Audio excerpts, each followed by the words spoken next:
welcome everyone. It's an honor to be asked to talk about this subject of Zen and conflict. I want only to speak briefly because the most important thing is the questions that you've brought. Maybe if I do a good job, you'll ask even more questions, so maybe I can provoke you a little. So, Zen and conflict. Many of us have heard the word Zen, Japanese word, song, Korean, Chan in Chinese. We think of some kind of slick technique from Asia, kind of like karate. Maybe there's some kind of mental karate we can do here. So I have a couple of stories for you that really bring to mind what pierced my heart about conflict. In one case, and I studied karate for some years, and I remember always wondering what would happen if someone attacked me. Did I really have it? Did I really have it? And actually, someone I know lost his son in Nicaragua. He was an ultra karate specialist, and he found out he didn't have it. He was murdered in Managua. So you have this feeling when you study a technique like karate, do you really have it? And one student of Aikido, very, very gentle art of Aikido, he is getting really, really good, and he wondered just how good he was. Didn't really want to hurt anybody, but he was wondering. And one day he was riding in the U-Bahn, the subway, and someone came in and he was aggressive. He could feel the tension. This person was aggressive and was looking for a fight. You could see he wanted to fight. He was trying to provoke people. He thought, no, this is good. I think this is my chance. I'm going to find out. And after a while, they noticed each other and they're kind of starting to maneuver, kind of watching each other, maneuvering, getting ready for the fight. And it was getting close. It was getting really close. And at that moment, the U-Bahn stopped and the door opened. And an old man walked in and he looked and he saw this fellow who had come in, who was being aggressive, and he said, Johann, at last, I haven't seen you. How are you? And he comes and he hugs him and puts his arm around him. What have you been doing? And the man burst into tears and started to talk about all the troubles he had been.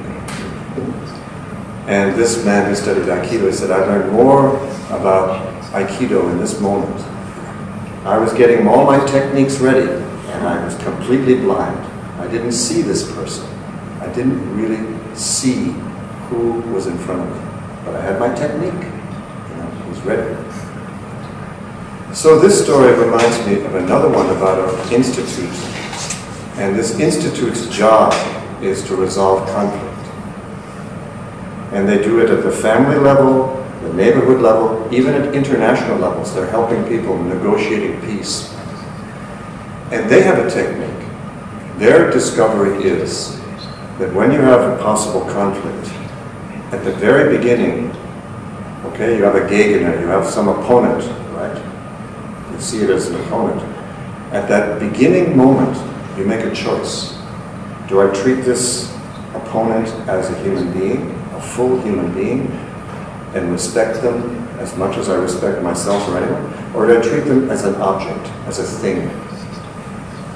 And after that, when you've made that decision, and usually when you go to fight, you make this decision. This is no longer a human being, this is a thing. Everything you do after that is justifying this betrayal of that person's humanity. And so it's all defensive, reaction. So any negotiation is nonsense at that point. You're not interested in negotiating. You're defending this dishonorable decision you made at the very, very beginning. So the Institute is trying to help people come back to the beginning point.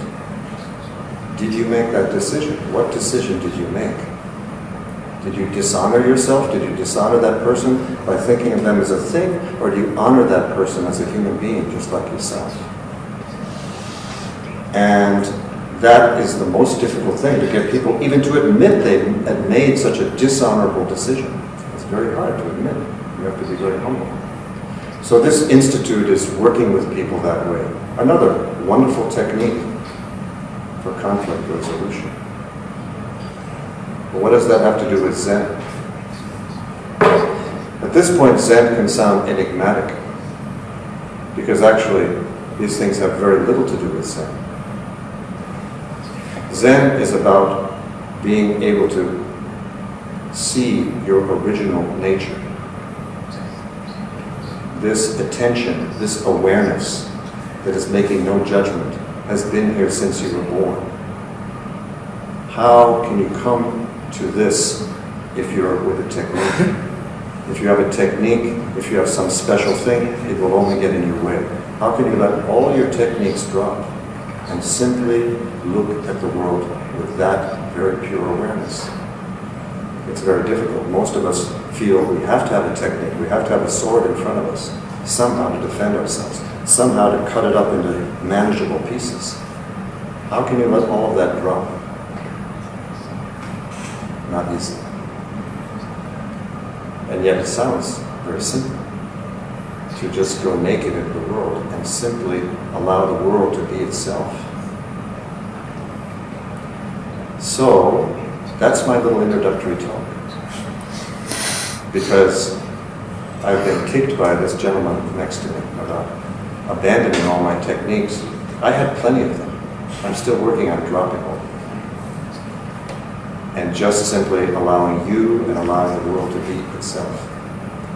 So I hope I've provoked you enough that you have even more questions than you brought at the beginning. And I thank you for coming this evening.